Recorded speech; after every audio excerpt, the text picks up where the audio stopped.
Hello, ladies and gentlemen, and welcome to the Polyhedron Collider Cast, episode 15.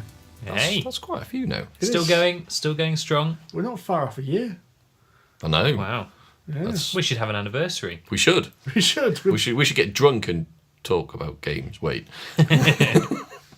You're drunk now? No, I'm drinking hard water. Well, that's what you get from Severn Trent. I know. Bloody hell.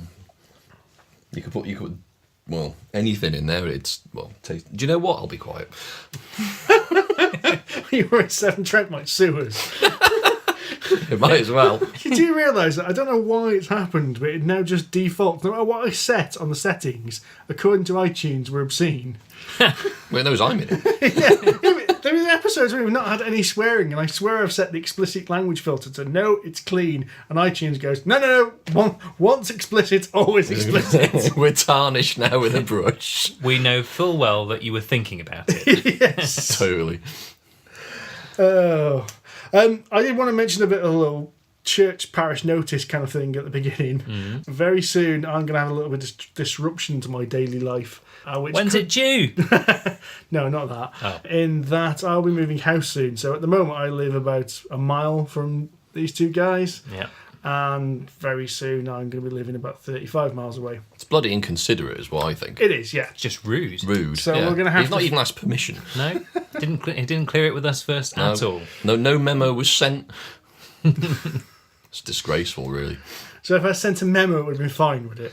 It would have been more acceptable, I think. It would have been polite. Yeah, but no. Fuck you guys. I'm going to Birmingham. No, I'm not. I'm not going to Birmingham. Oh, that's good. I'm going to the Cotswolds. Oh, yes. Where I'll be. I think you said that wrong, Steve. Don't you mean we're going to the Cotswolds? No, I'm sticking to dirty northern. I'm going to Cotswolds. Cotswolds. Cotswolds is definitely not north. No, definitely not. Apparently it's civilised. No, it's very civilised. It's so civilised, in fact, I don't think I'm able to afford any board games for the next 6 months. Oh dear. So, lots of review copies, please. Anyway, the reason I mentioned that is we're going to try and stick to our current plan, which our current plan is an episode every 2 weeks. That's ambitious. It is ambitious, but it's what's working at the moment. As in, we've managed it for the last 2 weeks. We've managed it for the last 6. Have we? Well, I haven't been paying attention, have I? Well, not that. You don't usually, so. No. Why change the habit of a lifetime? Exactly. I'm not here for my intelligence. Anyway, board games. Well, no. No? No. We're not going to talk about board games, but we are going to talk about something that was obviously influenced by tabletop games, which is Knightmare. Ooh, nasty. Welcome, Watchers of Illusion, to the Castle of Confusion. So if anyone's not ever seen Knightmare... If anyone's either not British and or didn't grow up in the 80s, you probably have absolutely no idea what Knightmare was. Look it up. All 144 episodes are on YouTube. But essentially, it was a bunch of kids. One of them got kind of blindfolded and shown around a virtual maze, and the other kids had to kind of direct him and suggest what he ought to do in a kind of role-playing-esque manner, whilst some dodgy guy in a beard, known as Treguard, would kind of be the DM for them. Yes, but would actually openly mock them when they screwed it up. It was brilliant. He had absolutely no regard for them whatsoever. He was pretty harsh. He was great. I'm surprised more children didn't cry. That's the only reason we really watched it. Die, you little bastards. No, I rooted for him. Yeah, they were always dumb. At that age. I don't know. I don't think I was any clever at that age, though. Don't take the gold. It's obviously not the gold. Even the bloody wall monster's telling you it's not the gold. If only you picked up that item 3 levels ago and half an hour. Yes. You could have made it through this with no problems, but you didn't, so you're dead. Still, there are plenty more adventurers waiting in the wings. Yes. To people who haven't seen this was mid-80s? Late 80s? Late 80s, early 90s. So it had some really ropey... And there was some CGI in there. So this is like the dawn of CGI. There was. And some really ropey effects. Yes, and some terrible acting. If anyone's heard the expressions spell casting or sidestep left or run quicker, sidestep right, that's where it all came from. Some dick was walking around with a helmet on their head, like covering their head, as John says, so you couldn't see, and then they were guided around. And the reason we're talking about this is because one of us was fortunate enough to go to Knightmare live. He says with a smug face. I did review it. Have a look at the website for a better idea of what the sort of thing we were talking about. But it would seem that a small group of actors who are actually, as I found out, connected with the new version of the Crystal Maze. That's where they came from. So they're probably all part of the same circle. And they play, I don't know what they do in the Crystal Maze. They just move sets around and stuff, but or play characters in there. I've not seen it. Mumsy, yes. And they've basically brought the TV show to the stage. And it's really, really good. So you went to see this in... It was the Midlands Arts Centre. It's just outside Edgbaston, near Birmingham. sounds extravagant. It's not. I think I've been there. It's quite a nice venue, actually. It's the theatre we were in, because there's a number of theatres in there. They're all quite small theatres. There's probably only a couple of hundred people in the theatre there, so it's not huge when we were there. And you could tell it was full of geeks, which was great. Could you hear the anoraks rustling as you entered the room? Pretty much. Some people even went in costume. It was brilliant. Either that or that's just what they wear during the day. We so sat down and somehow we managed to get front row seats. So we were like right up on the, I say stage, but there wasn't a stage. It wasn't elevated. It was sort of just in front of us on sort of floor level. There was already a table set up with a microphone. Not actually unlike here. So presumably the people who were guiding the person around the dungeon had already been pre-selected somehow. I don't know if they tweeted in, pick me, or whatever. Or it's a competition or something, I don't know. And then there was a voice, which turns out it was Traegard's voice, before everything started. There were a couple of folk walking around with goblin masks on, saying, please give random items to the goblins as quest items. So people like rooted around in their pockets, so you'll give them car keys, and one guy giving them their wallet with cards and everything. Like, bloody hell, that's brave. So the goblins took it backstage, cloned the cards, and then gave it back again. Well, they are goblins. And there was a pop-out lightsaber, so one of those retractable ones. There was it was actually a mobile phone, sort of knitted sock someone had made, but when it was used in the actual adventure, where there was one of the characters was a shopkeeper, and this is where all these items got laid out. So the dungeoneer basically had to pick two of them, or one of them, and the shopkeeper described his little sock as a cock warmer. So is that sort of level of humour throughout? Oh yeah, it was Not kid friendly. no, there was a little bit of swearing. It wasn't horrendous. It wasn't F's and stuff like that, but there were a few naughty words. But yeah, it was, most of the audience was about our age, so sort of mid to late 30s ish. There were a few younger, a few older, but generally speaking, they were all sort of roughly our age. Obviously, because that's the target audience. Traegard was superb. He came out. Everyone was like, we almost got a standing ovation before he'd even started. Because obviously everyone loves it, and he quickly cottoned on to the fact that we were like proper nerds. So I guess there's obviously different types of audience in there. People maybe just I doubt it. Well, no, because I looked it up when you were first talking about it, and it started off at the Edinburgh Fringe Festival. Yes. So there, you don't know what kind of audience you're going to get, whether it's just people who are nerds who've grown up on Nightmare, or whether it's just an Edinburgh Fringe. It's just like, oh look, there's a show go on. and see that one. Yeah, it's next door to our hotel or next door to the bar. Let's go to this one. So and he cottoned on, so we were proper nerds. So he really enjoyed that. And that was Paul. So he's, I think, basically the guy who's mostly organised it by the looks of their website. And so all the Dungeoneers came from the audience. So people just sort of stuck their hands up, and he's sort of like, you'll do. Away we go. Helmet goes on, and away you go. And the two people sort of guiding him were, they were a bit quiet, to be fair, but that obviously varied depending on who goes up there. The stage itself is essentially the room. So there's only sort of one room at a time. There was a portal on one side, which was basically covered in black curtains, so you couldn't see through. So you could hear the stage staff behind monkeying about. There were a few objects lying around on the stage. There was a big chest that doubled as various other bits and bobs when they went through. So it was pretty ramshackle, to be fair.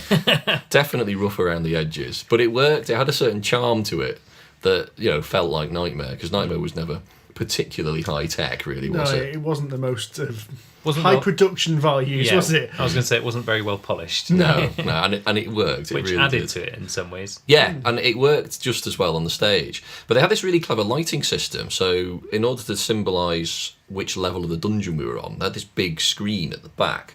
It was hand painted, but depending on what colour light they shone onto it, showed up different bits of it. So one part, if they showed green light onto it, it showed up as a forest. If they showed blue light onto it, it showed up as like some kind of underground, almost like a crypt. Okay. So that worked really well. It was actually quite clever. And then we got the video of the life force. That was cool. Except the projectionist was bloody awful. He kept putting it up at the wrong time. There was one time the Dungeoneer was perfectly healthy and it showed him dying. Then when we got something happened and we got to level 2. But he played the transition video to level 2 before we even discovered the way down to level 2. So I completely spoiled it. But it was brilliant. And Lord Fear was in it, because Lord Fear wasn't actually in the first or even possibly second series of the actual Knightmare TV show. How do you remember that? Because I'm currently watching it. He's just watched it on YouTube. Doesn't remember it. What do you think he's doing all day at work? Crying That at is the a good moment, question. actually. Yeah, Lord Fear came out, and that was played by Richard Soames, I think his name is. He was really funny, actually. Lord Fear was a bit of a geezer. Quite a lot of banter about him. Took the piss out of everybody. Basically insulted Treguard at every opportunity. Nice. The party was basically shit and was going to die. Every room was impenetrable. Which he just kept playing on. But anyway, the whole thing was really, really fun. Really funny. And it lasted about 2 hours. So there was an intermission halfway through. So about 45 minutes halves and stuff like that. So it was really fun, and I strongly recommend it. Very good. It's quite rare. They don't do it very often, though, is it? It's not like a tour. It seems to be... I looked on their website, and they seem to do like one every 6 months or something like that. Yeah, I think the next one's in February somewhere. But apparently Paul does like an MMORPG tabletop gaming type one as well, which I'm really keen on going to, and that's in April. But I can't remember what he calls it. But it sounded quite interesting, so I grabbed him at the end and went, right, what's that all about? Because it was awesome. It was really... And it was only about 15 quid a ticket. It wasn't expensive, but really, really worth it. It was so funny. Sticking on the theme of dungeon crawling and Knightmare, we've played Legends Untold recently. We have. Well, me and you have. I was about to say. John's looking at us very confused. I know my memory's bad, but I really don't remember that one. So Legends Untold is a Kickstarter game which is on Kickstarter right now. Mm-hmm. Well, as you're listening to this, it's coming out. It should be out today as we're recording this. It's time distortion... podcast time distortion problems. And what this is a card game which simulates a dungeon crawl. So as you play, you will place cards down which have like little maps on. So you have normal size, board game cards, and each one has got a little map. And as you move into a new area, you place the next card down to match that, and you basically make a sprawling little dungeon as you go along. It's kind of a classic dungeon crawler in many ways. You take a character, they've got a bit of a class, they've got some skills. You'll try and get through barriers, which you have to use your skills to get past the barriers. You'll fight monsters, there's a bit of fighting. And then there's quite simple objectives to it. So the idea of the games can be played in like less than an hour. And the objectives will be things quite simple, like find 2 items, and they'll list the items and explore a certain number of cards. And that's all there is to it, really, isn't it? Yeah. It's a simple game with regard to the concept. I'm glad you added that last bit. Yes. It sounds like a game I used to play as a kid called Mystic Wood that I've completely forgotten about. That's very much the same in that you've got a load of cards, and it's basically like a woodland that you have to explore, and you encounter beasts and all sorts of stuff that you have to fight, and you have to try and find your way out, I think, if I remember rightly. But that one, it forms different every time, so you turn the thing up and it'll have... You get to pick which way around the tile goes, but it joins onto the one that you've just gone. So you're just exploring this wood, and it go anything, and it would take most of like a lounge floor Oh, to right. lay it out. Bloody hell. Whereas your game, it sounds a little bit So easier Legends to lay. Untold, was about 2 foot across, really, wasn't Yeah, it? it wasn't very big at all. That sounded much easier to manage. Yeah. And what the clever thing which this did is when you left a particular tile, you chose which light level you were leaving by. So if you wanted to sneak in, you'd go to darker route, and the darker route means you had more chance of gaining surprise on any baddies that were in the following cavern. Okay. But light levels would often give you bonuses for some of the challenges. And then you draw a card. So you go into a room and there'd be a barrier. So if you still get past the barrier, and it might be a locked door, it might be a sunken passageway, it might be like a rock climb. So you'd have to use your skills to try and get past these. Each map tile has got like icons that says, right, you have to do one of these, then one of these. So it'd be like a challenge and fight a monster. Right. So you draw cards until you found a challenge, until you found a monster. And any items you draw in that drawing go to one side and like, well, they're your reward if you manage to do both things. Okay. That sounds quite cool. So are you both, or are all the players moving around as a party? The party Yes. moves as Yeah. one, Yeah. yes. Okay. So you can't just sort of go off and do random things. Yeah, it's simple in principle. Yeah. I had a problem with it. In fact, I had a few problems with it. You really liked it. You're backing it, aren't you? I'm going to back it, yeah. I liked its charm. It reminded me a lot of Fighting Fantasy books, that kind of adventure style. And it reminded me of that kind of rule set as well, which I think is both its biggest strength and its biggest weakness. Yes. Because its biggest strength, because it's got that nostalgia feeling. It feels like a little bit of a retro board game. It is kind of a cross between Knightmare, Dungeons and Dragons, and Fighting Fantasy. It really, and maybe a bit of Hero Quest.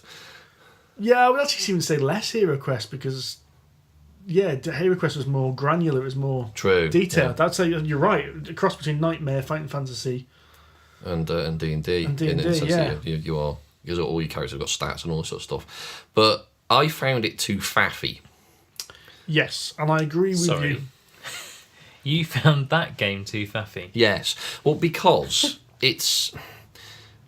it works in its sense, but I felt because there are so many different rules and so many different modifiers and so many different events, each one's got their own little rule set, and they're all on these little baby cards. They're a pain in the arse to read, especially when you're colourblind. But I felt I spent more time looking at the cards trying to find all of these different effects and stuff than I actually did playing the game. To me, a card game should be a bit simpler when you're putting stuff on the table. Yeah, man, you can have a ridiculously complicated rule book. To me, the cards should just have basic modifiers to the actual generic rules, whereas most of the rules for the game seem to be contained within the cards. I'd actually say the opposite was true. Really? Yeah, I'd say that the problem with Legends Untold was the rules in the rulebook were too complicated. Oh, see. There was lots of stuff on the cards, but I didn't think they were rules. They were more of skills you could use. But I found the difficulty I found at combat. I just found a bit of a nightmare. Kind of trying to keep track. If what you had with combat was you rolled your dice and then you'd have a table depending on what weapon you'd used. And the table's in front of you on your weapon card. And if you'd rolled enough, you did damage to the enemy and you advanced. And if you advanced, that meant that certain things would then trigger for the other people in the party. Okay. And I found, although an interesting concept, that the better you do, the better the rest of your party does. I found it quite annoying having to keep having to look up in the rule book. Well, what does that result mean? Yeah. Right. There ought to have been like a little cheat sheet cardy thing. Yeah, there was a couple of cheat sheets there, but it needed a few more.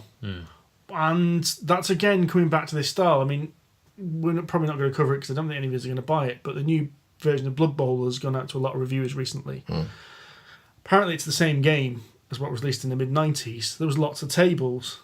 Right. And so one of the biggest criticisms have been it's a modern game, yet you still have to keep going back to the rule book and looking at these tables. And that's what I mean about this Legends Untold has that looking back almost feel, that there's tables to look up and charts. And I suppose that's pretty much what I was driving at. It just felt too heavy for the perceived style of game. yeah. Because to me, a card games generally are quite light. Generally. You played Netrunner, what are you on about? That's not heavy, but it's quite straightforward though. So let us start a letter. Dear manufacturer, please could you make your rules clearer? Maybe make some cheat sheets. Yes. I don't know, there was something about it that just didn't work. And, actually, the randomness of the dungeon, I think, was a big problem. Because, as Steve says, we had 2 objectives in our game, or one of our games, where we had to find like a crate and some food. Yeah. Because like the local village had been ransacked or something. Goblins had stolen the food from the That's local right. village and you had to go in the caves and steal it back. Yeah. Always those pesky goblins. It is. The problem was, we found both quest items in like area 2, but we still had to continue and search at least 5 areas, which to me didn't really seem very questy. It was like, Yeah. basically, well, we've got what we came for, boys. Fuck it, let's just carry on. No, you'd leave. It just it just felt like you had to do exploring for the sake of it rather than because you were trying to find stuff. That might be my fault. Did you read the rules wrong, Steve? No. Did It you might be deal my fault why that rule has been introduced. Because I played this, if you remember back on our UK Games Expo podcast, I played this at the Games Expo and I found the quest item in the first room. So we had all this build-up, all this description. It's like, right, bum, bum, bum. Oh. Done. Is that it? Yeah. Maybe the All right, then. maybe the mechanism to improve it one step further is to make sure that you do like 2/3 of the deck. That's exactly what we came to the Yeah, conclusion of I as well. think seeding the deck. What I know, I've spoken to designers a little bit, and I know what they were looking for is you just grab that deck, you shuffle that deck, and off you go. It's quick to set up. But I do kind of agree. There's quite a few games which kind of say take this card and shuffle it into the middle third or something like that. And I think this game would help with that. To be fair, Yeah, because you get a lot more exploration before you found your quest items, so it would be more realistic in terms of quest, and also it would give your game a decent length. Yeah, it would still have some element of randomness in it, yeah, Of course, yeah. but it just means that you don't turn over the first 2 cards and then go boom, done. Done, yeah. yeah. Open the door. Oh, here it is. Right, see you later, boys. Well, that was an easy adventure. But I don't know. Maybe it just isn't for me. I didn't hate it. I didn't hate it, and I kind of like the idea of putting the dungeons together and the way you build up the cards and stuff, because you get a different map every time and you're using your skills to get through obstacles. And genuinely, they were quite difficult actually in places, and it did make us think. Well, actually, we could use this option or this option or this option, because usually there were 2 or 3, depending on which skill you wanted to use and what target you wanted to get. So there was quite a lot of discussion, and that really worked quite well, I found. Yeah, as a co-op game, I think it worked. Yeah. There was a lot of interesting options there and ways you could play it. But I don't know. There was just something about it. I think just it was a bit heavy. It felt like it didn't really know what it was. Yeah. It's weird. I kind of agree with all your criticisms. I can see them all there. It's just, to me, there was just this charm to it. That's the best way I can describe it. I enjoyed playing it. I'm admittedly having to look through the rule book a bit too often was annoying, but I did actually enjoy doing the whole exploration and finding it. And Maybe it would just get easier with time then. If you played it a few more times, Yeah. those rules would start to sink in. yeah, Yeah, that's probably fair. Actually, I enjoyed the exploration aspect of it as well, because it was fun. But I didn't walk away from it thinking that's amazing. I want to play again. But then again, I didn't walk away thinking that was bloody awful either. So it's It might be the first game that's ever left you ambivalent, Andy. no. Well, maybe.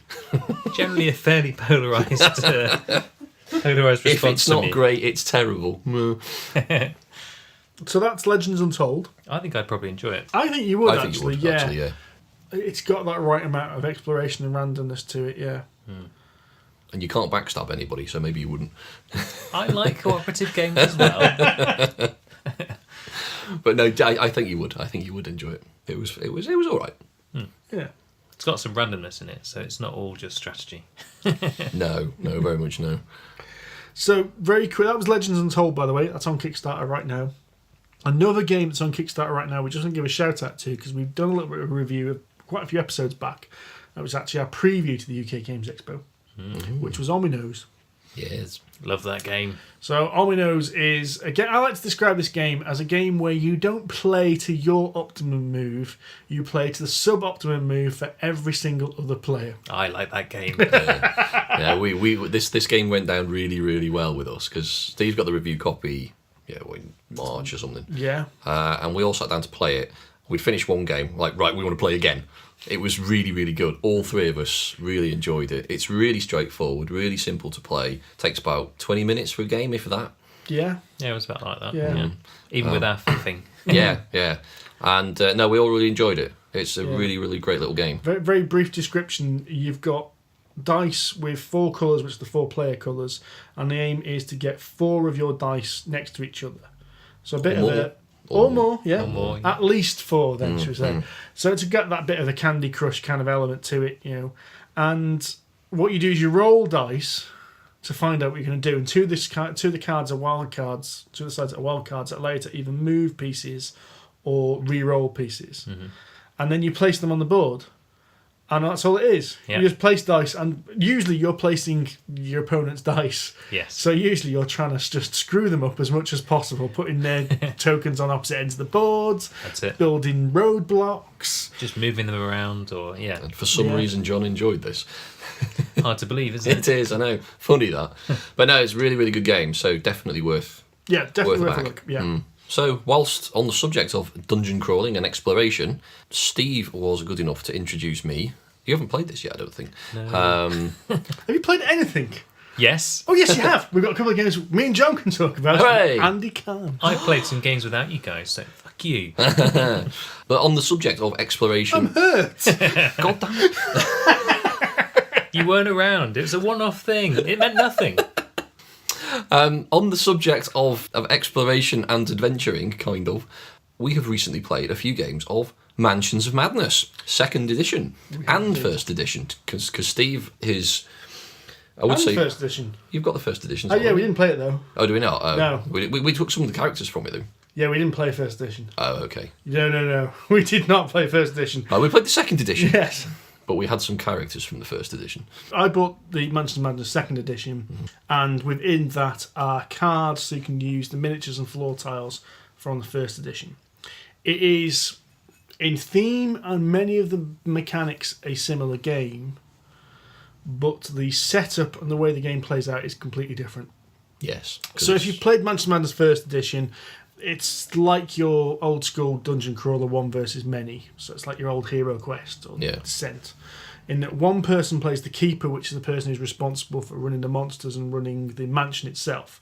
The rest of the players are investigators in the old 1920s Arkham, and it's Fancy Flight Games version of Lovecraft and Arkham, and they're going into the mansion to solve some form of mystery. Yes. So in the original version... No Scooby-Doo, though. No, you're thinking of Betrayal on the House on the Hill, and we don't talk about that game. No. Well, not in a positive sense. Not anymore. Just getting riled up. So, in the old game, what you'd do is you'd follow clues and you go from place to place, and the keeper would basically throw obstacles in your way, traps in your way, scary things, monsters. What the 2nd edition does is get rid of that keeper altogether and replace it with an app. And it works really well. It works really, really well. It is very good. Because I liked 1st edition Mansions of Madness, but it had a lot of annoying things. Like people who leave their phones on. Having told me off for it happening, he's done it himself. In the middle of a podcast, unbelievable. Hashtag ramshackle. I'll turn the iPad off as well. Don't turn it off. You happy now? Marginally. So one of the big problems with 1st edition of Mansions of Madness is the person who was the keeper had to set up the game. And there was 5 scenarios in the game. And then each one of them had options that the keeper had to decide. Like, for instance, where's the dead body buried? What are they trying to summon through the mystical portal? That kind of thing.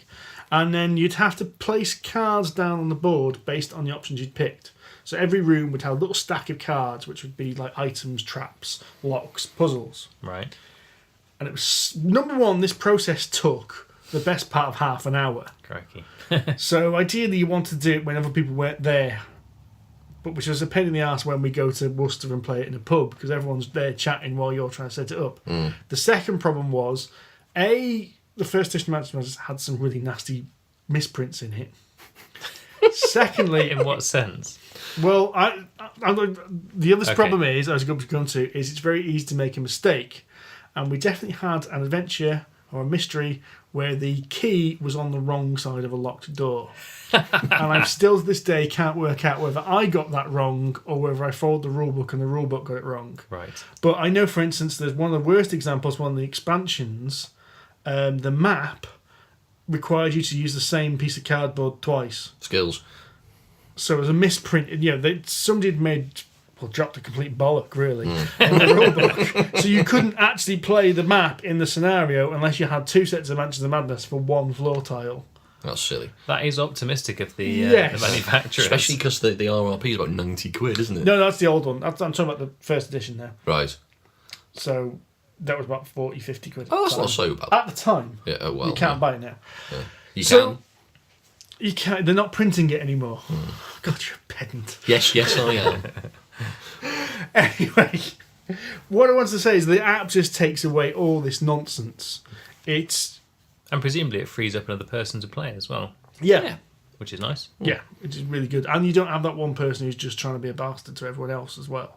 Yeah. You can So play it's not all good then. So you can play it fully cooperative now. You don't have to worry about one person actually not having the fun, basically. And by Christ, you need the cooperation.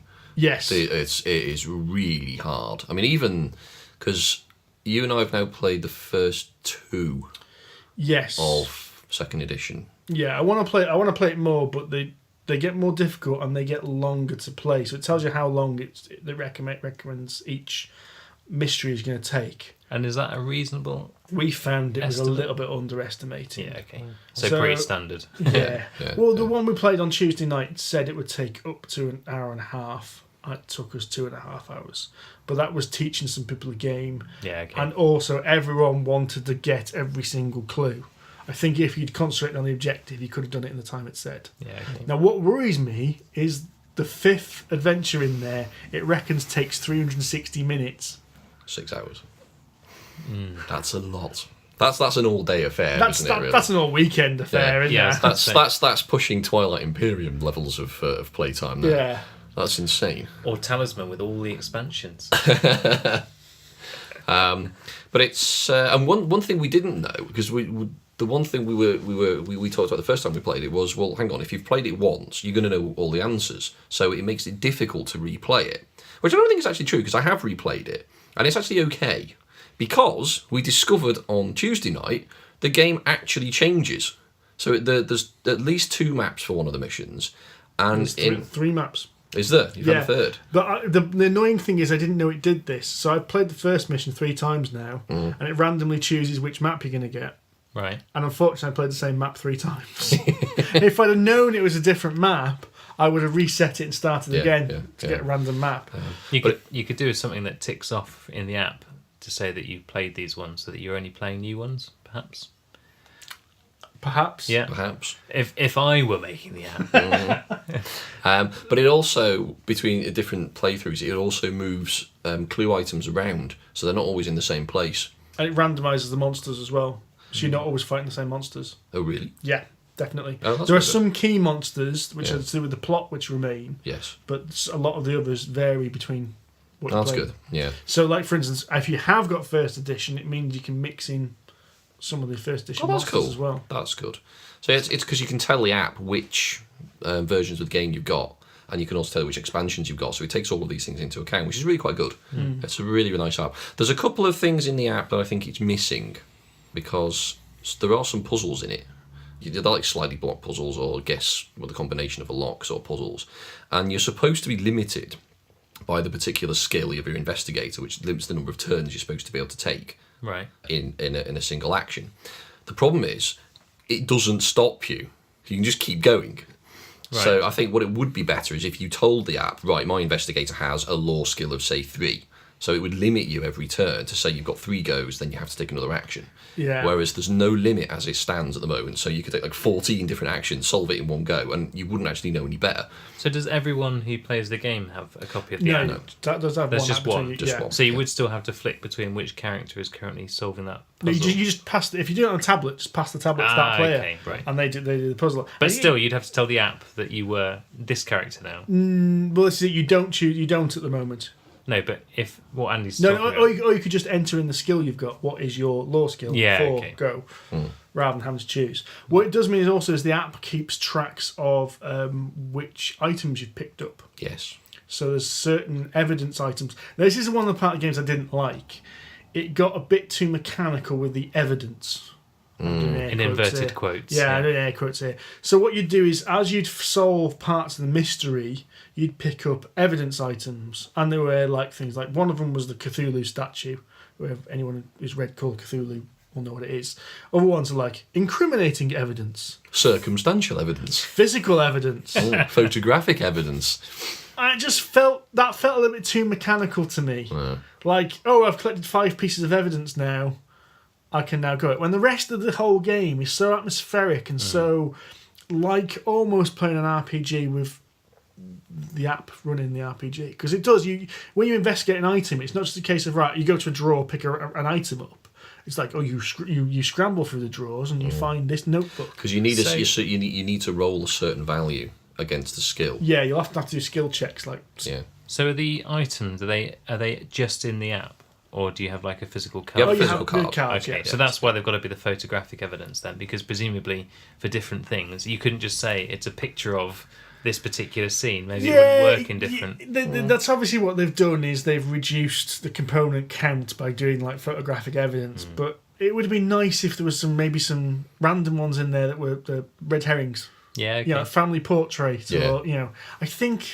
But then you'd know because it was the family portrait, not the photographic evidence. Well, no, that's what I'm saying. You wouldn't. You'd pick up. You'd pick up a family portrait, or you might pick up an old notebook, and you wouldn't know. But now you've picked up evidence. Oh, I've picked up some evidence now. I know I've got one piece of evidence. So, because you could pick up a family portrait in one adventure and it'd be key, whereas you could pick up in a different adventure, pick up a family portrait and it wouldn't actually make a blind bit of difference. If only you'd picked up that evidence from level 2. Three rooms ago. Ooh, nasty. So, I mean, we both really like. I've played it about 5 times, but I've actually played 2 of the quests so far. So presumably, as an app, if the app is the thing that generates and drives the quests, you're not limited then. If they bring out more quests in the future. Okay, so 2 things. What they've done is worth mentioning. This is a variation on the Road to Legend app, which is for Descent, which I haven't tried yet. And that Descent is the modern day hero quest. It really is. It's one against many dungeon crawler.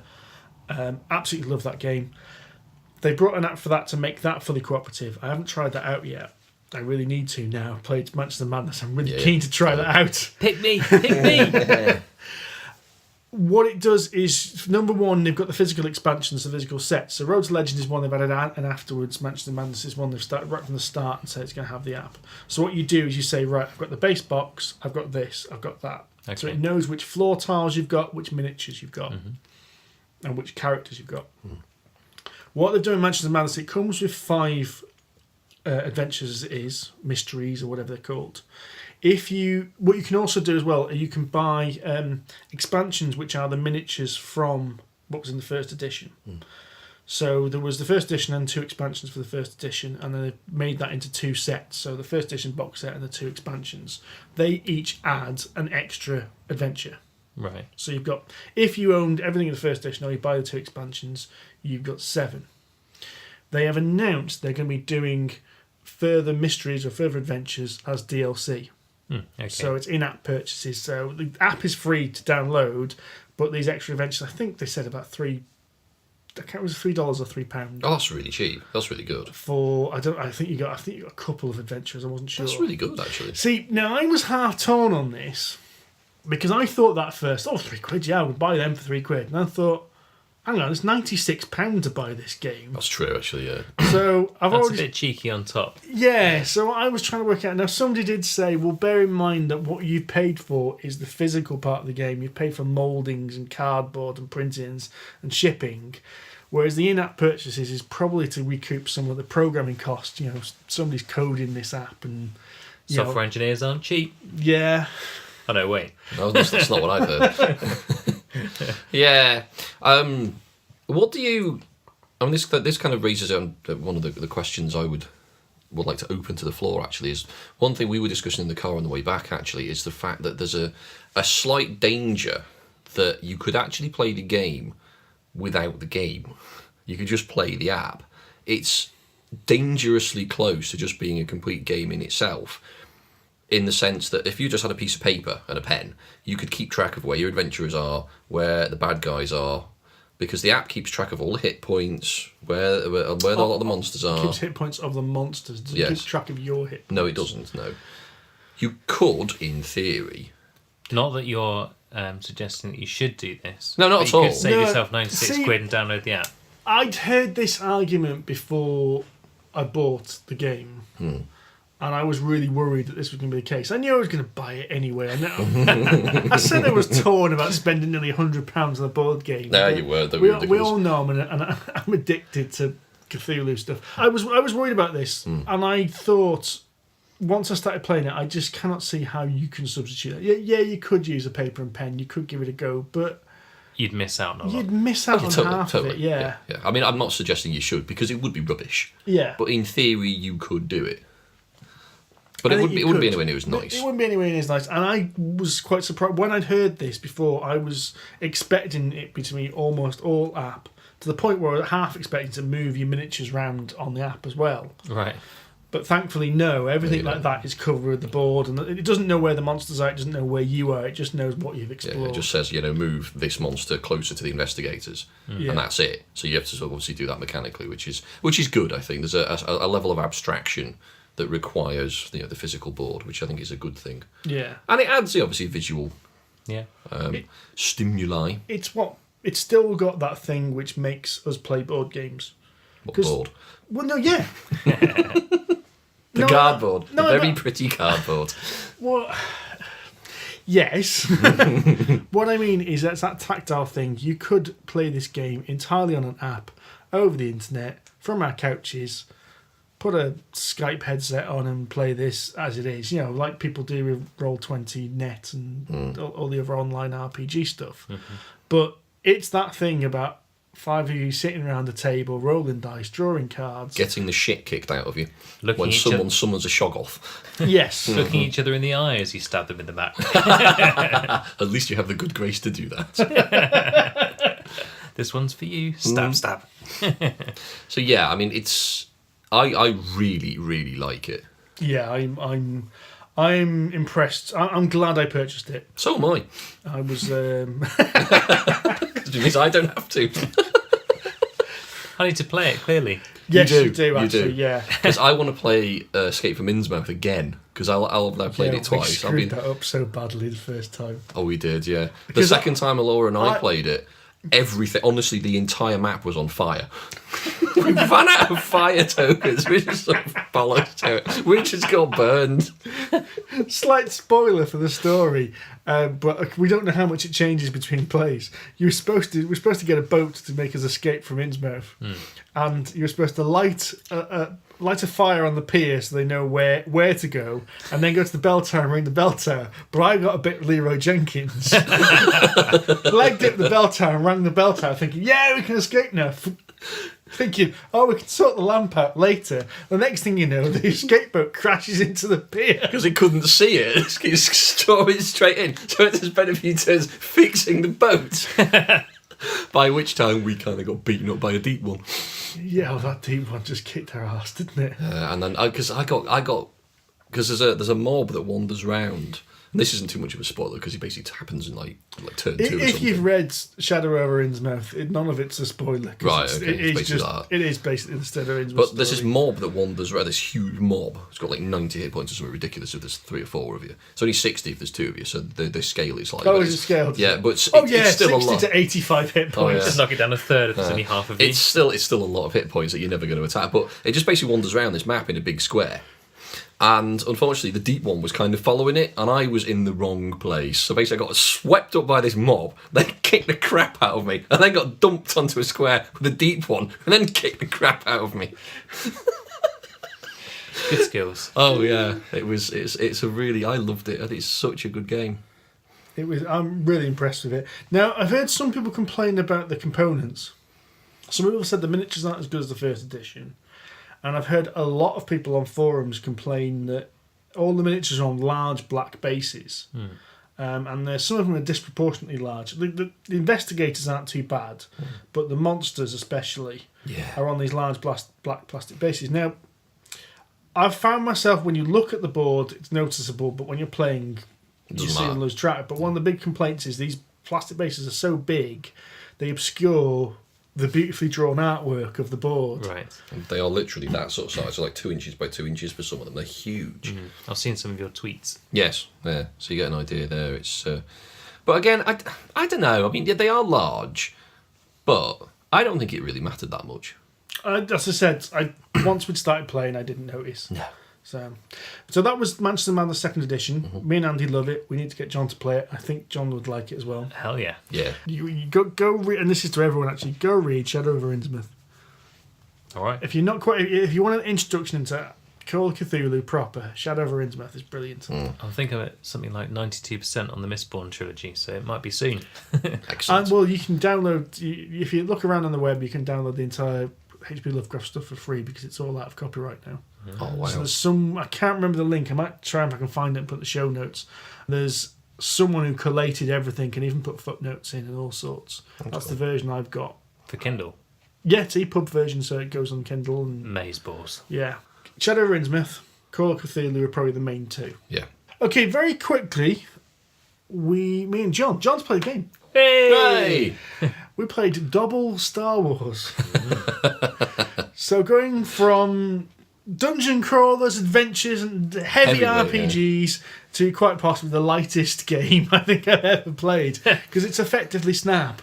Yeah, pretty much. It's Turbo Snap. It's Snap on crack. Snap on crack for multiple players. Yes. Yeah. It's insane. Yeah. So you've played normal Dobble. Yes. So as far as I'm aware, Star Wars Dobble is exactly the same game, With different symbols. but with just iconography from Star Wars. So you got the Yeah. Death Star, Vader, lightsabers, all that sort of Yeah. stuff. Yeah, sure. Broadly speaking, the idea is that there are different modes that you can play it in, but the simplest version is that you've got cards that come up. They've got, I think it's 7 different pictures on, and between any 2 cards there is a match.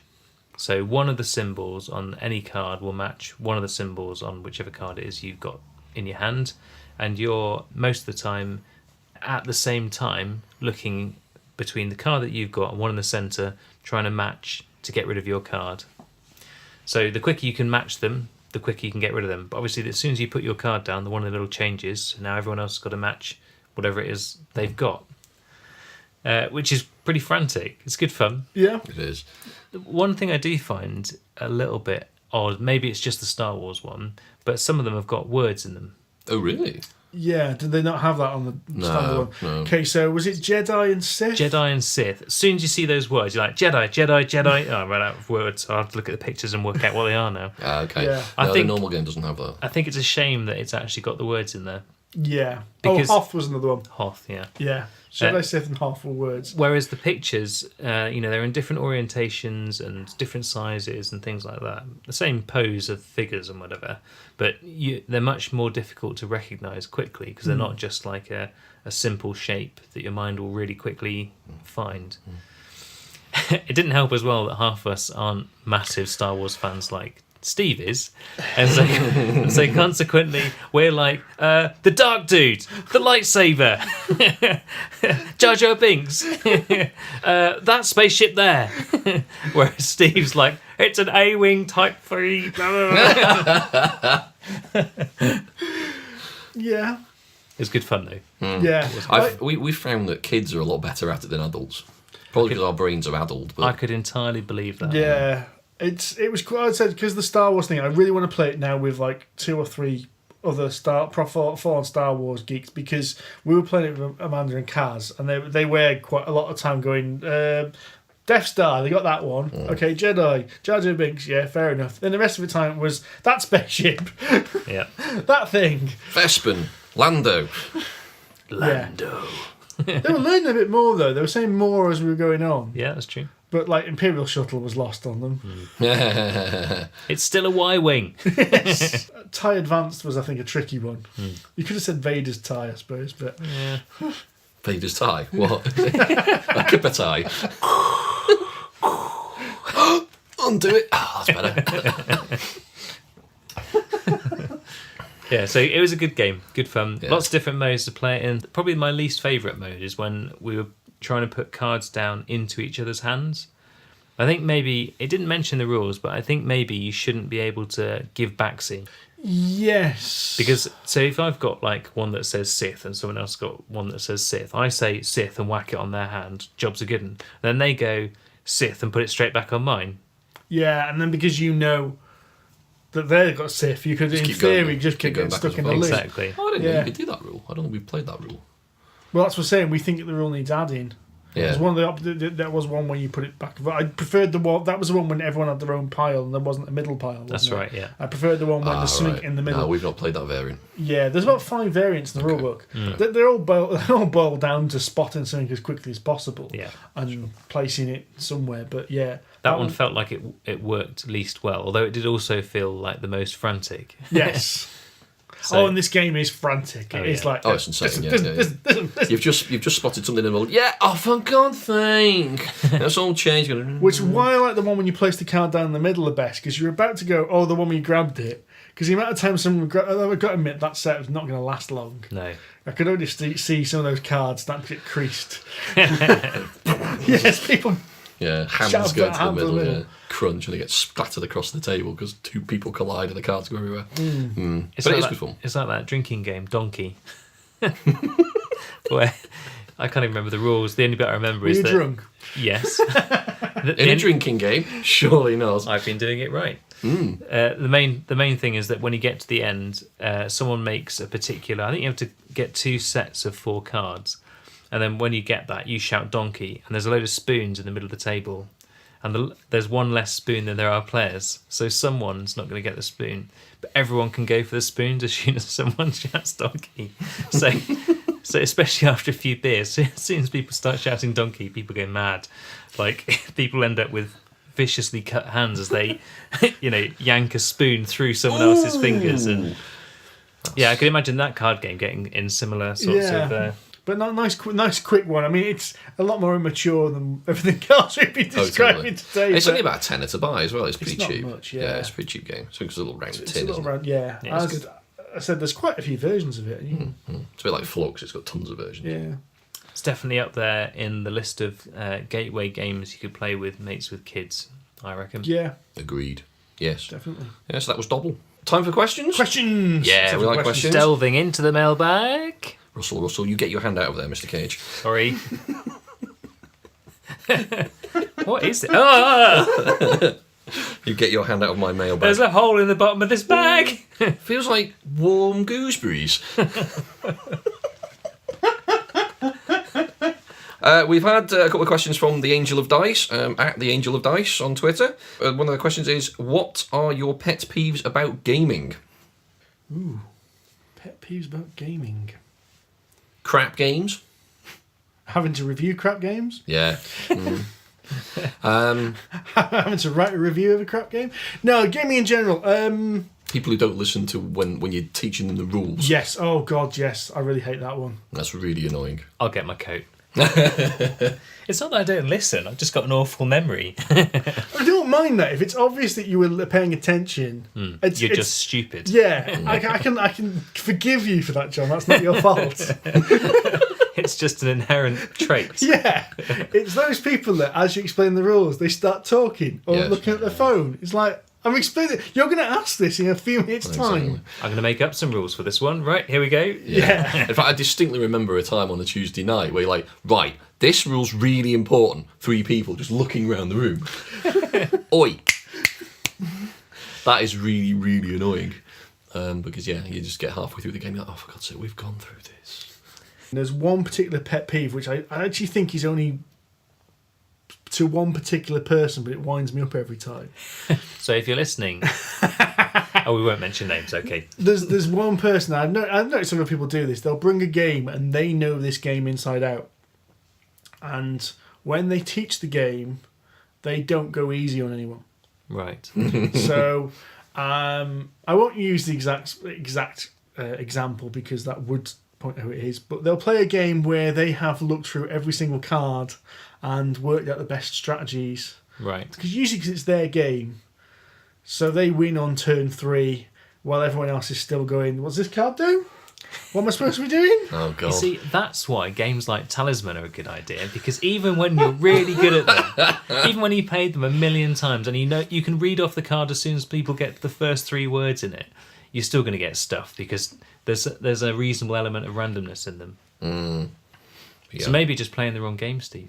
Could be. Possibly. Just try and get him to play Talisman. No, it's not going to happen. It will.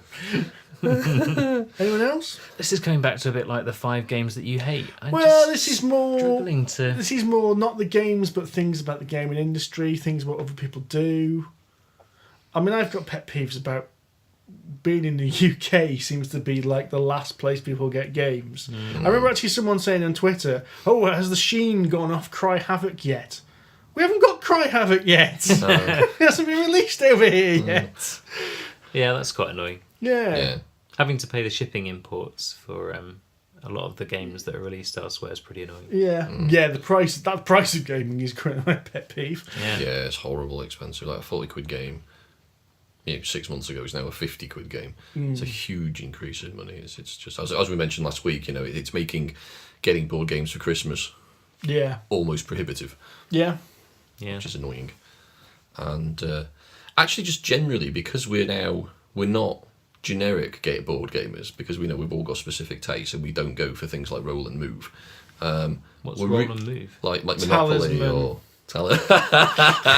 Monopoly or Game of Life. There's no control over what happens in the game. You just roll a die, you move your counter, and that's basically it.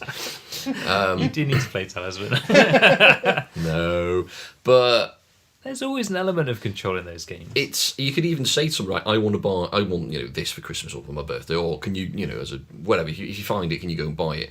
Most people wouldn't have the faintest idea where to look or what to buy. People have heard of Google though, right? Yeah. Yeah, you can't. Oh, you mean if you're just saying, can you buy me a board game for Christmas? Yeah, right. Basically. It's like, oh, here's a deluxe version of Monopoly. Thanks, Gran. Thank you. But yeah, so there we go. You're absolutely right. I don't have this game yet. Not this version, no. So Angel of Dice have got another question. What about rulebooks? What makes a good rulebook? I think a mixture of things, I would say. So there is a particular style of rulebooks that I really dislike, in the ones that have got a way to play through, and that's the only style there is. You're going to hate me, but the Talisman one, right? Just hit him. This bell's going to wear out. There are loads of other I'll examples. stop using the bell now. I've got fed up of trying to edit it in. There are other examples, but essentially when you've got a rulebook, and if you read the rulebook, if you've never played before, it's great because it leads you through and it says you'll do this bit and then you'll do this bit and then you'll do this bit and then you'll do this bit, but it's not written you can't refer to it very easily. Okay. So even when once you've played the game a few times, you don't want to have to look through to whichever fucking page it was. Where is it? About halfway through, it's that one that's always turned most often to the bit about how many dice you need for different spells or whatever it was. Some lookup table that you use all the way, but because it's explained piece by piece, the lookup tables are like on pages 2, 15, 94 and 155. Right, okay, I get. See, now I was actually going to say that's the kind of rulebook I prefer. No, I think a rulebook that has that in it is great. Yeah. But there should then be at the end once you've played it before, here's all the rules, the pertinent bits and pieces in one Have you seen any of the new Fantasy Flight rulebooks? No. So Fantasy Flight now do 2 rulebooks in every game. Mm-hmm. The first one's called Learn to Play, which takes you through the game step by step. The second one is a rules reference, and it's all alphabetical. There you go. So It I sounds like you like that. yeah, that's what they should do, and they shouldn't do what they used to do. There we go. Yeah. Do you know what? I wasn't that taken with this when I first saw, because I think it was Fury Dracula did it first for me. Yeah. But obviously there's Mansions of Madness does it, and there's a couple of others as well. It is growing on me actually. It's really useful. However, XCOM, the app one, I don't like it. Well, originally XCOM didn't come with a rulebook. No, it doesn't. Yeah. But the app kind of guides you through the game to start with and introduces you. But it doesn't really explain what the hell is going on and what the consequences of it are. I think that's going to be based on your player experience, as it were. Because I know when I played at XCOM, we didn't have a problem with it. But that was 4 seasoned gamers playing it. Right. And we got through it no problem. Because there was the 2 of us playing it. Yeah. And it was just the intro one. We haven't actually played a full mission of it yet. But it was kind of guiding us through it. But we were like, well, okay, we could put that there. Well, what does that mean? Click the icon. And it just kind of, and it doesn't really explain what it's doing or why. Well, no, that's part of XCOM. Oh. Some of XCOM is a bit, because that's another app-driven game. And some of the things, you don't know what the direct effect of it, because some of that's done behind the scenes in the app. Yeah, okay. But that's fine, but then we didn't really know, well, what action should we do? Oh, God, you don't know that. No. That's like every cooperative game. You've got to learn that. Yeah. Fortunately, I've played XCOM and finished it on the PC, so I kind of know exactly what it's doing. But Alora didn't. She had absolutely no idea what the hell any of it meant. I would say that's a game you need to play a couple of times to get your head I think that's around. probably true, yeah. Because you don't know what doing certain things, just like normal XCOM. You know, the video game. You go into that blind, you get destroyed. Yes. 3 missions in. But that's the way to treat it. There should be a thing up front saying, "Don't worry that you won't understand what consequences there are." See, that would have been nice as just a sort of disclaimer, right? We're going to take you through like 3 example turns of the game. Don't worry too much. This will just show you all of the mechanics and then it'll make sense. That would have been really useful, I think, rather than just going, right, you're playing a game. And it just basically felt like we were physically under assault all the time, which obviously is XCOM, that's fine. But I imagine that's probably a bit like playing D&D when you've never played before, and people keep telling you that you have to be doing these things and you're doing it wrong. Probably. Yeah, I think another thing for rulebooks for me is, making all the rules clear. Phraseology is extremely important. Yes, ambiguous rules are bad. Yeah. Because a comma can make all the difference. Yes. It really can. It doesn't explicitly say that I can't do it. Oh, I hate people. There's a pet peeve. The rulebook doesn't say I can't do this, but it also doesn't say you can, which means you can't. No, exactly. The rulebook doesn't say I can't punch you in the face. Well, let's just apply some, There's one for Paul. Next game, Paul. Not allowed to punch other people in the face. Or maybe you are. Let's just assume that we're going to apply a modicum of logic. What fits with the theme of this game, and let's go with that. Yeah. Punching the players in the face. There we go. Okay, and the third question from the Angel of Dice is Mars seems to be the next popular. Presumably based on the fact that there's Terraforming Mars out, there's Martians colonising Mars, there's Martians, a story of colonisation, which I've backed on Kickstarter, which is coming out next year. There's a re-theme of Robinson Crusoe being based on Mars as well. Oh, right, okay. So there we go. It's the next big, well, it is the big thing at the moment. What do we think will be the next big thing? After Mars. After Mars. Jupiter? Took the words out of my mouth. It's an interesting question, actually, because, I mean, it could be anything, I suppose. It just seems to have gone. Zombies were the big thing like 2 years ago. Cthulhu always seems popular. Generic fantasy is always popular. But there does seem to have been this explosion of games based around Mars all of a sudden. Yeah. I blame Elon. That pesky Musk. He's got a lot to answer for. Let's all go to Mars, guys. I've got an idea, guys. Let's make some board games based on going to Mars. Yes. Well, maybe that's it. Maybe what's the next big thing that's going to, stoke everyone's imagination? America going to shit. I was just about to say, actually, The anti-Trump. if you went on Kickstarter and looked at board games last month, There were so many political card games out. It was ridiculous. Yeah. None of them funded, but... Now there's going to be ones about building walls between different parts of... Possibly, yeah. Maybe running some kind of tabloid rag. I don't know. It's difficult because there seems to be more of a shift in focus towards miniatures these days. A lot more games seem to be coming out with huge numbers of miniatures. Or maybe you're just more conscious of them. Maybe I think them. Yeah, that's a Kickstarter thing, I think, because people know that Kickstarter games with miniatures fund better, so people that make Kickstarters start putting more miniatures in. Yeah, true. Yeah. Greek mythology maybe on this Mythic Battles Pantheon is doing really well on Kickstarter at the moment. So mythology might be one next. So that's Greek mythology. Yeah. As a geek, there's quite a lot of stuff going on about AI coming on and machine learning, so maybe some more AI-based games where you're fighting AIs. That's a good one, yeah. Skynet and all that. The AI apocalypse. Yeah. So we've got America going to hell and building a wall. Which, by the way, I've always said it before, but we've just been playing Pandemic Legacy today, and our Pandemic Legacy has been Trump's Knightmare. We won't give any more away, but suffice to say, you wouldn't want to visit. No. Good lord. Maybe the next one is then getting back from Mars. If anyone's been watching The Expanse, And discovering that there's a feud between Mars and Earth and the Belters. I was actually thinking about that the other day, actually. Could you make a game based on something like The Expanse? So it's not like an area control kind of 4X game like Twilight Imperium or Eclipse, but more a game which involves these planets and you fight little schemes and little spec ops teams and More like the political... not all out war, but more subtle than that. Speaking of TI, the rulebook for that is bloody awful, actually. That's really old FFG though. It is, They I were know. all awful. I've got Space Hulk card game, Death Angel Space Hulk card game. It's a really simple game. you might as well rip that rulebook up and go look on the internet, because it's the worst rulebook I've heard. It doesn't say things in order. Things are in these random orders. It doesn't make any sense.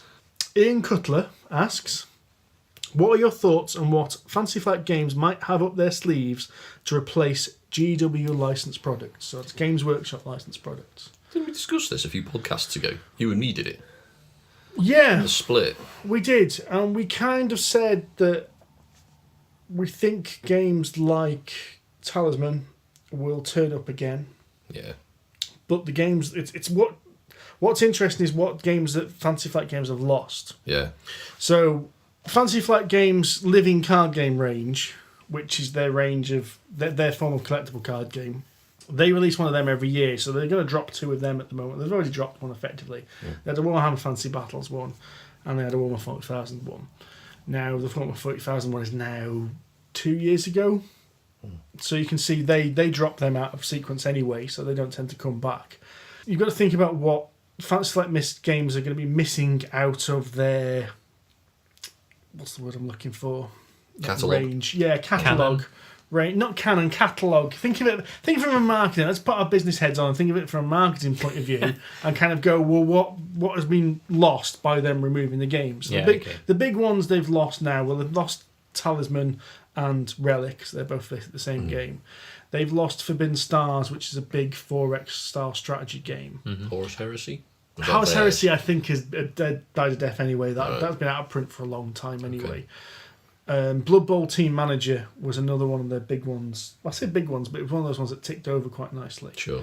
So Blood Bowl Team Manager was a fast card game where you play. It was like a semi-deck builder where you played cards against each other and you put into fixtures. They've lost Fury of Dracula. Fury of Dracula, yeah, which I think it's quite odd that they've lost that when they've only just finished developing that one as a new version. So that's what you need to think about. They're probably what holes have games are going to probably try and fill those gaps. So they're going to look at another big strategy board game that fills the table. Well, there's talk of TI4, isn't there? Yeah, that gets rumoured every year, though. Yeah. I'll believe it when I see it, Twilight Imperium 4. And they still sell Twilight Imperium 3, so it's not like as if that one's gone. I thought the obvious gap they plugged is they announced at Gen Con New Angeles. Oh, yeah. Which is a big strategy game in the Android Netrunner universe. Oh, that sounds fun. So it's not miniatures and area control like Forbidden Stars, but it's that kind of big board game, 4 or 5 hours strategy. Right. So I thought that kind of plugs that gap. I just can't think what they're going to use to fill up the Blood Bowl Team Manager and the Talisman must be left a big gap. Now the obvious one there is they're there. The obvious thing they've got there is they've got their own fantasy world in Terranoff, in the RuneScape and Descent world. Yes, yeah. So I'm wondering whether they'll... And they also lost a Warhammer Adventure card game as well, which I played 2 weeks ago. It's actually really good. Okay. But it's gone now. I think you can still get some copies. There's still some in the shops, but... So maybe there's an opening for something a bit like Talisman. A lightweight fantasy adventure game that will probably slot into their Terranoff world, into their RuneScape world. I can see that coming out. I don't know what they'll do to replace Blood Bowl. That would have to be something completely out of nowhere. They could change the theme of that completely. And come up with I wouldn't be surprised if they replaced that with an Android game. So all we've got to do is come up with a really interesting idea for a game that they could use and then pitch it to them. All right, let's stop the podcast and... Yeah, I think that because their Android universe is really good. Yeah, the 4 games that they've released, we've played 2 or 3 of them, and we've liked all of them. Yeah, so it would be a logical progression for all that. It seems that they're moving away slightly from licenses as well. I can't see them getting another license to replace the Warhammer license. I could be wrong. They could announce a massive license next week, but they've got Star Wars. There's rumours that Lord of the Rings is coming to an end, but they've only really made one game with Lord of the Rings, so there's still an option that can do more Lord of the Rings stuff. I wonder if they could do like a sort of tabletop version of Android or Netrunner. That would be quite cool. Like a miniatures game? Yeah. Do you know... Ooh. Damn, I'm good. Oh, God, you can imagine that as well, like Spec Ops people invading Yeah, factories. totally, exactly. Like kind of cyborg ninjas and things like that. That'd be pretty... Yeah. That would work, yeah. Okay, you heard it here first. Yeah. We've got the prior art. Awesome. Okay, so one last question. Richard Simpson, he's the Weird Not Wizards chap. He's not as Weird Not Wizards today, just as himself. Do you think augmented reality or even VR board games have a place alongside cardboard? It's interesting you should say that, because I've been looking into VR quite a lot recently, and I love the idea of it, but it got me thinking when I saw an augmented reality, someone using the Microsoft HoloLens was showing the 3D board of, I can't remember what it was for now. But Wasn't it a Dungeons and Dragons map? it might well have been, yeah. And it looked gorgeous, but it got me thinking, actually back to what we've been doing recently with D&D as well, in that as soon as you start making too much of it, not in your imagination, it loses something, I think. Yes, so if you go back to the episode where we did like the RPG episode and we talked about soundtracks and sounds, and we were saying that they add a little bit of mood Yeah, and then detract in faff. yeah. Yes. And you spend up spending so long setting up the audio that you don't actually play the game properly. Yeah. And we've also, I mean, personally, I found maps, when we're doing D&D, for example, distracting. They're useful, but if you spend too much time on them, I think you're not using your imagination. there's a much. balance. I think Agreed. I think there's a balance. I don't agree. think we found that balance in our games yet. No, I think you're right. I think Yeah. that's fair. No, But it's- VR is just an extension of that. It's basically another step of distraction from either the game or the RPG. So I think once you start putting down a map, you start wanting to have that better, like that map better. yeah, So Yeah, once okay. you've got a rough map, you're like, well, I'm not really imagining the stuff that's going on there very well. You know, it would be better if I could visualize it better. At which point you're like, yeah, augmented reality would be amazing, because then you could just see what it all looks like. so it almost In looks fact, like Pokemon Go. well, no, and then the next step would obviously be Have you not seen this HoloLens video? No, You need to watch this HoloLens. we'll put it in the show notes. We'll try and put this in the show notes as well. It's HoloLens video, and you look at it and you think, oh, this would be amazing for D&D. And then you got to remember that some poor pillock, i.e. the DM, has got to have coded all this and programmed it in. Jesus. Then you've all got to be wearing HoloLens glasses. Yeah. It could be a very expensive D&D session. Yeah. But it's an interesting idea, but I don't think it's a replacement for board games or D&D. I think those things are probably better off staying as they are, because they use your imagination in different ways. Whereas the augmented reality for a board game, like extension maybe, I think it's hard to see how it's not going to change it. Where I think augmented reality will work really well for a board game is where you've got hidden information. Maybe it could work for something like Mansions of Madness.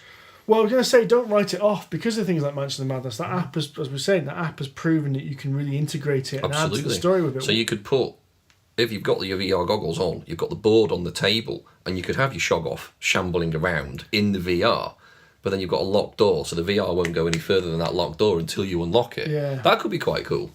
But again, that to me sounds a little bit like a gimmick, though.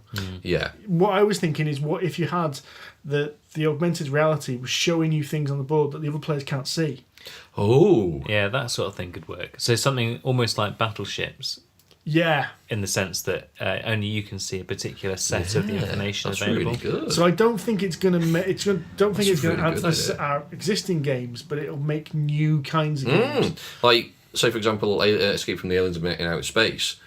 It's all hidden movement. Everyone's got their own pieces of information. Yeah. That would be really cool, whereas actually. whereas Escape, you're looking on little notepads, but imagine having that on a board out in front of you. Yeah. And unlike sets of coloured glasses, it can't be defeated by colourblind people. They would just sit there and go, colours that? This augmented shit. Everything's blue. If you didn't listen to the previous podcast, Andy ruined the game, basically. It's one of the Because- many games we broke at UK Games Expo. Yeah, so there's 2 or 3. Because when destroyed. he put the glasses on, he could see straight through the bit that was supposed to be invisible. Yes, I'm quite proud of that. Everyone looked quite disappointed. It's like, yeah, that's blue, that's yellow, that's green. What? How can you see that? Are you colourblind? Yes. It's like when Daredevil realises he can see through hearing. It was quite good. Did either of you see that Kickstarter with the night vision goggles a few months back? No. So it was like a dungeon crawler game, one versus many again, and each player piece lit up. Right. and the board was like these plastic things that slotted in. And the idea is you played it with all the lights off, so all the player pieces lit up and could lit up the corridor around them. So you could only see what the characters could see because that was the light that would allow you to see things. So you couldn't see the monsters because it was dark, Right. and the monsters weren't lit up. But the DM or the keeper or whatever you want to call him had night vision goggles on, so he knew exactly where the monsters were. That's amazing. It sounded amazing, but it was on Kickstarter for a ridiculous amount of money because, of course, it had to include a pair of night vision goggles. Yeah. So they're not cheap. So even the most basic ones of them aren't cheap. So. But maybe you could do that with VR. Well, that's what I'm saying. You think if you had to have all the lights off, how do they see anything else? You don't. That's the point. You had to play it in darkness. That's how the game worked. So you wouldn't be able to have a beer when you're playing unless you had it in one of those caps with the beer cans on the side. Stick it in a camelback. Pretty standard. Job done. Everyone does that, right? Yeah. So I think that's it. I think we're done. I think we're done. Thank you very much, everyone, for listening. I Indeed. realised we didn't introduce ourselves.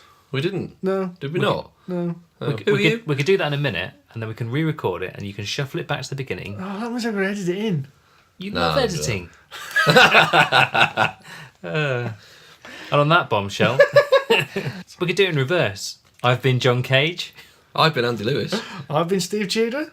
and if it bothers you that this wasn't at the beginning, you can cut it in yourself. So until next time, This has been a ramshackle production. Polyhedron Collider. That's being generous. Thank you very much for listening. We have indeed been the Polyhedron Collider cast. You can, of course, follow us on Twitter at PolyhedronC. You can find my ramblings at Sonic H. and at John_Cage. Of course, there's more juicy board game goodness at www.polyhedroncollider.com. We're on Facebook at facebook.com/Polyhedron Collider. We should probably sign off now. Yeah. Tatty bye. Bye for now.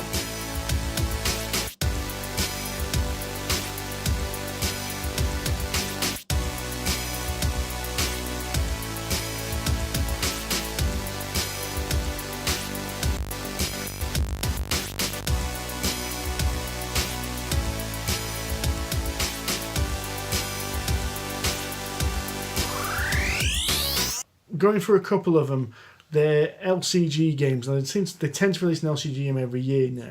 What was LCG again? Living for card fuck's game. sake. Every single episode, John. Right, I won't ask the fucking question. Listeners can just be ignorant and bollocks to them. I know what it fucking means. I'm gonna go and get a beer. Fuck you.